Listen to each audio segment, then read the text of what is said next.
नमस्कार, जय हिंद साथियों। भारत दुनिया का सबसे बड़ा लोकतंत्र है और आज कई राज्यों के चुनाव परिणाम आए हैं। आपने देखा तमिलनाडु में कितना बड़ा बदलाव हुआ। एक नई पार्टी टीवीके, जिसके नेता विजय को इतना भारी जन समर्थन तमिलनाडु की जनता ने दिया। लोकतंत्र में कई बार ऐसे फैसले जनता देती है, एक नई पार्टी के पक्ष में अपना समर्थन देती है। वो तमिलनाडु में देखने को मिला।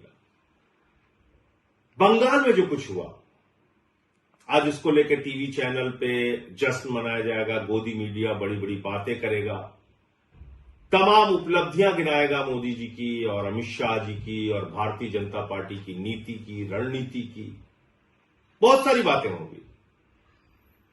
लेकिन क्या यह वास्तव में लोकतंत्र की जीत है? क्या यह जनता के फैसले की जीत है? क्या आज इस चुनाव परिणाम के पीछे का जो सच है वो इस देश के लोगों को भूल जाना चाहिए और सिर्फ बीजेपी का गुणगान करना चाहिए? मुझे लगता है नहीं। सारी चीजों का मूल्यांकन होना चाहिए।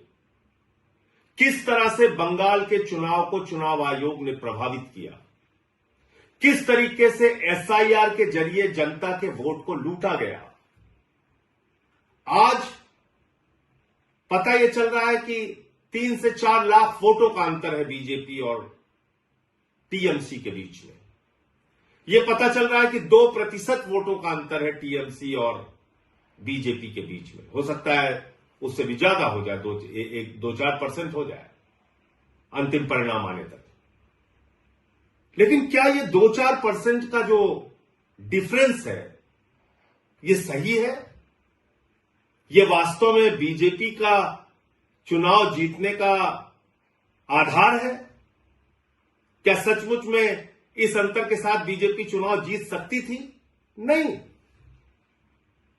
3 से 4 लाख वोट का अंतर है, लेकिन 27 लाख वोट लोगों को डालने नहीं दिए गए। और इस काम में माननीय सर्वोच्च न्यायालय का भी फैसला आने में विलंब हुआ और सर्वोच्च न्यायालय का फैसला तो सब लोग सुन के हैरान थे कि अगली बार वोट दे देना। अगर आज वो 27 लाख वोट, 27 लाख मतदाता अपना मतदान करने से वंचित नहीं रहे होते, तो क्या आपको बीजेपी की इतनी बड़ी जीत देखने को मिलती? नहीं मिलती। एक अलग तरह का परिणाम आज इस देश के सामने होता। और आज जो बीजेपी जश्न मनाने का काम करेगी, गोदी मीडिया जश्न मनाने का काम करेगी, ज्ञानेश कुमार जश्न मनाने का काम करेंगे, वो नहीं हो पाता।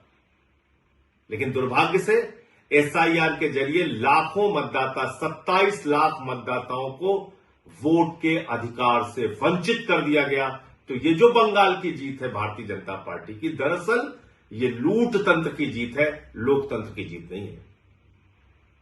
कितनी गंदी भाषा का प्रयोग किया गया चुनाव में, प्रधानमंत्री के द्वारा, गृह मंत्री के द्वारा, बीजेपी के नेताओं के द्वारा। चलिए, वो चुनाव का एक पक्ष है। किस तरह से वहां पे केंद्रीय सुरक्षा बलों का इस्तेमाल किया गया, लगभग 2.5 लाख सुरक्षा बलों का वहां पर इन्फोर्समेंट किया गया, डिप्लॉयमेंट किया गया। 2.5 लाख सुरक्षा बल लगाए गए। कल्पना कीजिए, अमेरिका ईरान से लड़ने के लिए 50,000 सैनिकों का इस्तेमाल करता है और भारत की मोदी जी की सरकार ममता बनर्जी से लड़ने के लिए 2.5 लाख सैनिकों का इस्तेमाल करती है। इतनी बड़ी दुश्मनी ये निभाई जा रही है। फिर इस चुनाव में यह भी प्रश्न उठता है कि किस तरह से विपक्ष के जो नेता थे, कांग्रेस पार्टी जो थी, राहुल गांधी जो थे, वो जाके वहां पे ममता बनर्जी को ही टारगेट कर रहे थे। 3 से 4% वोट उन लोगों ने भी काटा। वो एक अलग प्रकार का सवाल है। लेकिन इसमें आज टीएमसी की हार हो गई, ममता बनर्जी की हार हो गई और लोकतंत्र की जीत हो गई, ऐसा नहीं है। सच्चाई को छिपाया नहीं जा सकता। ये एसआईआर के घपले की जीत है, ये ज्ञानेश कुमार के घोटाले की जीत है, ये मोदी अमित शाह के द्वारा केंद्रीय सुरक्षा बलों के बेजा इस्तेमाल की जीत है, ये मोदी अमित शाह के इशारे पर चुनाव आयोग एजेंट बन के बीजेपी का जिस तरह से काम कर रहा था और वहां पर सरकारी अधिकारी चाहे चीफ सेक्रेटरी हो, डीजीपी हो, तमाम जिलों के अधिकारी हो, एसपी हो, डीएम हो, जिस तरह से उनको हटाया गया, ये उसकी जीत है, ये लोकतंत्र की जीत नहीं है। इसके अलावा भी दूसरी बात है, जनता से भी कई प्रश्न हैं। अब जैसे दिल्ली का चुनाव हुआ, दिल्ली के चुनाव में आम आदमी पार्टी ने जो वादे किए पूरा किया, उससे ज्यादा काम करके दिखाया। लेकिन अगर आपको प्रधानमंत्री के 2,500 देने के झूठे वादे पर यकीन था, तो इसमें गलती आम आदमी पार्टी और केजरीवाल की नहीं थी। आज अगर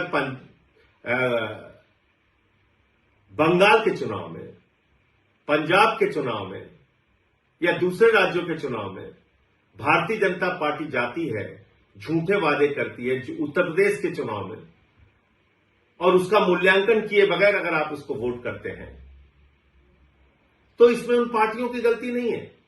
हमको भी अपने बारे में सोचना पड़ेगा। पंजाब में हमारी सरकार ने जो वादा किया उससे ज्यादा काम किया, दिल्ली में हमने जो वादा किया उससे ज्यादा काम किया,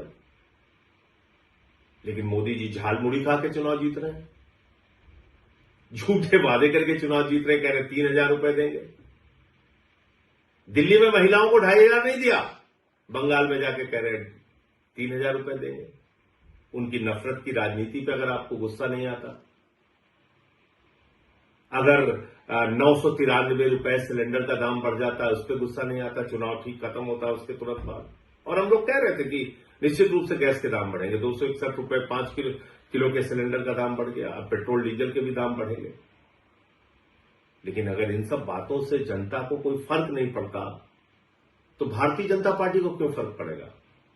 मोदी अमित शाह को क्यों फर्क पड़ेगा? वो तो अपना ये लूट तंत्र का खेल चलाएंगे और जैसे चाहेंगे देश में महंगाई बढ़ाएंगे, जैसे चाहेंगे पूंजीपतियों को बढ़ावा देंगे, जैसे चाहेंगे सरकारी तंत्र का दुरुपयोग करेंगे, जो उन्होंने बंगाल में किया। ईडी का दुरुपयोग किया, सीबीआई का दुरुपयोग किया, चुनाव आयोग का दुरुपयोग किया, हजारों करोड़ रुपए पानी की तरह बहाए, अधिकारियों की ट्रांसफर पोस्टिंग सस्पेंशन किया, 2.5 लाख वहां पे केंद्रीय सुरक्षा बल लगाए, चुनाव का माहौल बिगाड़ा, जो कुछ भी वो कर सकते थे उन्होंने किया, और बंगाल में बीजेपी आज चुनाव जीत गई।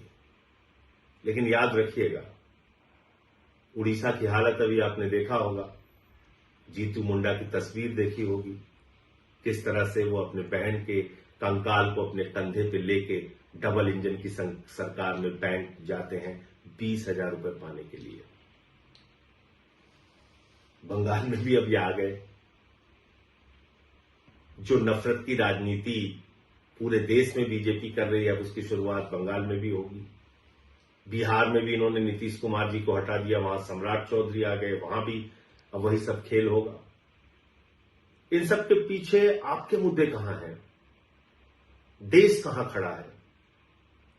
अगर आपको इस बात पे गुस्सा नहीं आता कि ट्रंप भारत के प्रधानमंत्री को हर दिन अपमानित करता है, भारत को अपमानित करता है, भारत को नरक कहता है, लेकिन प्रधानमंत्री कुछ नहीं बोलते, अगर आपको इस बात पे भी गुस्सा नहीं आता कि देश का एक हिस्सा मणिपुर जल रहा है और प्रधानमंत्री खामोश है, पड़ोसी राज्यों से भारत के प्रधानमंत्री के रिश्ते अच्छे नहीं है, महंगाई देश में चरम पर है, बेरोजगारी चरम पर है, किसानों की आमदनी दोगुना करने की बात पूरी तरीके से झूठी साबित हुई, काला धन लाने की बात झूठी साबित हुई, और अगर आपको इन सारी बातों पे गुस्सा नहीं आता और राज्य दर राज्य इस तरह से लोकतंत्र को लूट तंत्र में बदलकर चुनाव जीतने का बीजेपी का अभियान जारी रहेगा और हम और आप खामोश बैठे रहेंगे, तो याद रखिएगा, बीजेपी तो अपना रास्ता तय कर रही है, लेकिन लोकतंत्र का इतिहास जब लिखा जाएगा तो उसमें हमको भी कभी माफ नहीं किया जाएगा। जय हिंद।